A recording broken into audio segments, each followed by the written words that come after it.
E aí galera, tudo bem? Sou o professor Fábio de Geografia e na nossa aula de hoje nós vamos falar sobre o NAFTA, uma organização econômica, um bloco econômico que prevê a criação de uma zona de livre comércio entre os países da América do Norte, ou seja, Canadá, Estados Unidos e México. Vamos colocar o NAFTA dentro do contexto da década de 90, período pós-Guerra Fria, onde a globalização vai levar ao surgimento de vários blocos econômicos aí.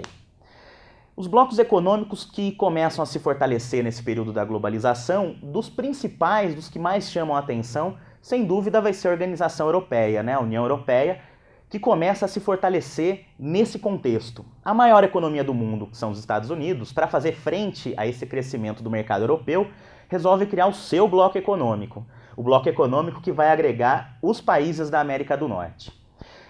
Dentro dessa ideia, esse bloco econômico, ele tem a presença de 3 países, só que a grande liderança desse bloco, sem dúvida, são os Estados Unidos. Por exemplo, eles firmaram a necessidade do bloco ser um bloco de livre comércio, mas não passa disso, ou seja, as diferentes etapas de formação de um bloco econômico, no caso do NAFTA, não vai além do livre comércio, das trocas comerciais preferenciais entre os parceiros.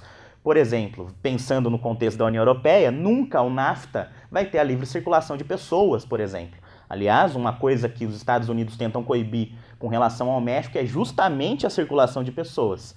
Então, dentro do contexto do NAFTA, ele é muito específico, fala-se apenas de livre comércio. E esse livre comércio é representado um pouco nesse esquema que a gente fez aqui, ó. Eu tenho os 3 países da América do Norte, os 3 países membros do NAFTA, e a grande liderança do NAFTA é os Estados Unidos. Então, uma coisa que a gente pode pensar, pensando no contexto da prova, aí, é qual o interesse dos Estados Unidos em fortalecer sua relação com esses países. Primeiro, a gente tem a questão do Canadá, né? O vizinho de cima dos Estados Unidos aí, o Canadá, é um país que mostra pra gente a presença de um forte mercado consumidor.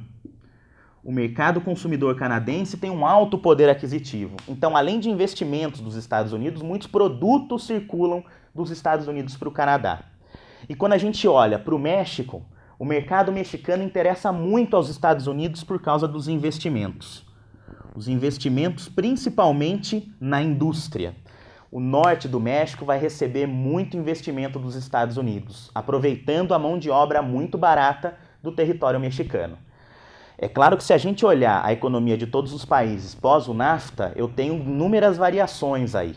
A ênfase que eu quero dar é o interesse que os Estados Unidos têm em fortalecer esse mercado de livre comércio dentro do contexto do NAFTA.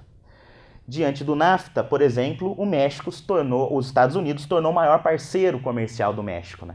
É inegável, pós-94, não só a proximidade geográfica, mas as facilidades das trocas comerciais.